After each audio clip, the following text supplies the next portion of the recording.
the Bellagio, Las Vegas, Nevada. Perhaps you've heard of it. A couple of small hands to report real quick before we're hopping back in there. Been playing for not even a couple hours yet. Pretty early, still in the session, but a couple quick ones to report here. So, first one, the straddle is on under the gun, and I looked on an ace king of diamonds next to act, first to act. I raise it up to 50, which isn't that big, but I feel like if I raise it too big with the straddle on, and me being under the gun, I feel like that really narrows people's calling ranges to really good hands. And it's tough to get action from too many marginal to decent hands. I don't know, could be wrong, but who knows. I make it 50 to go. The player 2 to my left puts in a 3-bet and makes it 140. Folds back to me.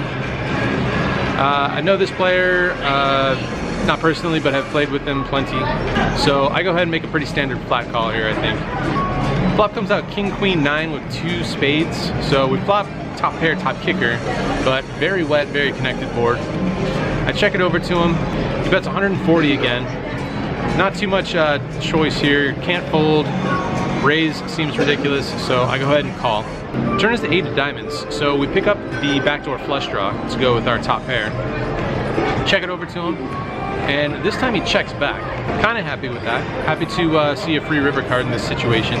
River card though is the jack of spades, so coordinated board gets even more coordinated. 4 to a straight, 3 to a flush.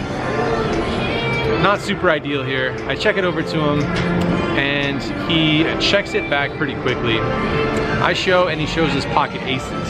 So I think it's a pretty good situation, pretty good result, considering I ran ace king into pocket aces in a straddle pot. To only lose the pre-flop 3-bet and the flop bet, I'd say that's a pretty good situation, especially after flopping top pair. So ace king no good, but damage seems mostly minimized. So in this first hand, first interesting hand, there's an early position raise to 30. There's 2 calls, and I look at king 10 offsuit and a hijack. I've mentioned it before that with this hand, it seems like you can go 2 ways. It seems like it's a reasonable squeeze candidate, blocking ace king and pocket kings, and having callers in between the original caller. Seems like it makes for a profitable squeeze situation, but there are some better hands to do it with, and being in late position, I don't really mind a flat call so much. It's always good to be able to play in position. Maybe if we're out of position, makes for a better squeeze candidate, a good 3-bet bluff candidate. But I just decided to flat call. There's 1 caller behind me, so 5 ways to a flop. Flop comes favorable for us. Flop is king 10 3 with 2 spades. There's 2 checks, and the player to my right, he puts out a bet. He bets $120. Couple different options that both have merit. Certainly raising has merit. Fairly wet board. Straight draws and flush draws on board, so certainly some merit to raising. I just decided to flat call though. I decided to see what happens on the turn. Look for a safe card. To be honest, I'm not sure which is better in this exact spot. 5 ways. It seems like if we flat call, we give a decent price for some draws to come along as well. But if we raise, it seems like we might be over-repping our hand a little bit, and it could let king queen, king jack, ace king possibly off the hook. So those factors in mind, I just decided to flat call. The original raiser calls as well. So 3 ways here going to the turn. Turn is a great card for us. Turn is an offsuit 4, so changes nothing. If we had the best hand on the flop, we should still have the best hand here on the turn.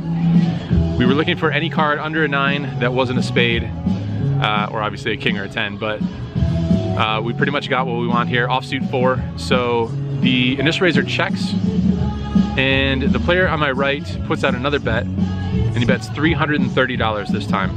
I have about 1,300, just about 1,000 more beyond his bet. So with the pot size as it is, and with my stack size, and it appearing that the original raiser is likely to be drawing, I think a raise is in order, and with my stack size, pretty straightforward jam, I think. Seems to make the most sense, so that's what I do. I go ahead and I jam it all in there. It's about 1,300, it's 1,000 more.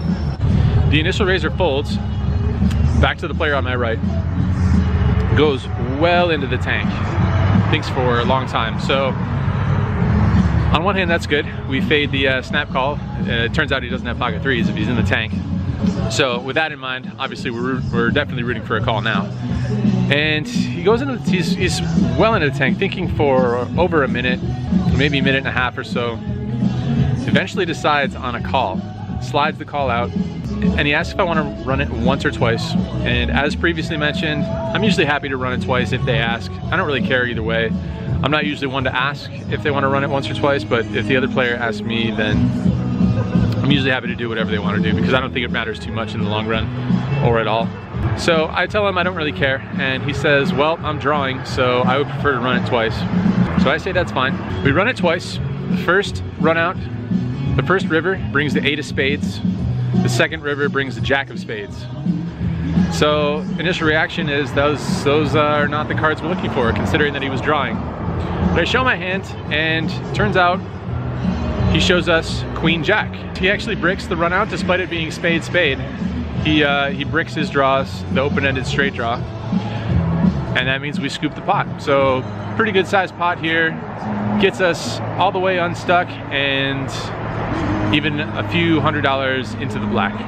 By the way, someone once mentioned in the comments that I should start a shirt, that I should make a shirt that says "all the way unstuck." I kind of like that one. We'll have to keep that one in the memory banks for future edition of the favorable tee lineup, all the way unstuck. All right. Anyway, next interesting hand. Straddle is on. We look down at pocket aces from under the gun.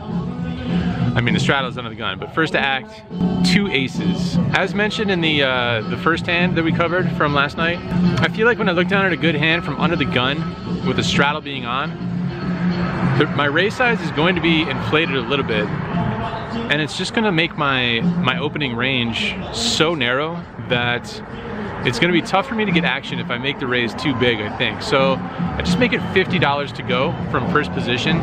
We get 3 calls. 4 ways to a flop of 9-6-4 with 2 clubs. The big blind checks, and I put out a bet of $120. The button calls, and the other 2 players fold. So heads up to a turn card. Turn pairs the board, offsuit 4, and it's on me to act. So it's an interesting spot because normally this player is seems like a pretty good player. I don't think I've played with him before, but he seems pretty solid. Seems like he knows what he's doing. Not getting out of line anywhere, it seems. So my initial thought is that it's going to be tough to get 3 streets of value, and on a wet connected board, perhaps it's okay to pot control with a check. But I don't think I need to on this exact card. I think when the bottom card pairs, it seems unlikely for that to have connected with my opponent, with his calling range pre-flop. It shouldn't put us in too many tricky situations. It shouldn't really entice him to put in a raise, I don't think. I think I got some other turn cards, like cards that would complete various straight draws. Cards like an 8 or 7 or a 5 or maybe even a 3. Cards that really connect the board even more so than it was on the flop. I think that would be okay. I think that'd be more okay to check than this card. Say even if a 7 didn't make him a straight, he could put us in some tough situations going forward. He could pick up pretty good equity with a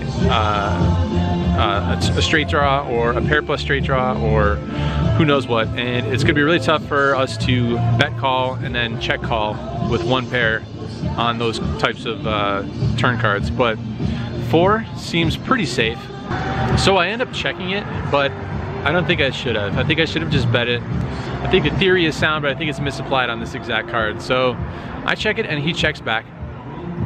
The river's a blank and definitely need to go for value here. So I bet $320 and he doesn't really think for too long and he makes the call. So we show down and it's good. Who knows if we could have gotten 3 streets of value? It's definitely possible. Tough to know without knowing what his exact holding is, of course, but I think my thought process is mostly sound on the turn, but misapplied on that exact turn card. It's okay, pretty good result. Happy to win a decent sized pot. Always good when the pocket aces hold up. Happy to admit mistakes and the more that I admit my mistakes, and the more I share them with you guys, it seems to me less likely that I will make bigger mistakes going forward, or the same mistake going forward. One can hope, at least. After all was said and done, we played for, like I said, 8.5 hours. We were in the game for $2,800, and we end up booking a win of $630.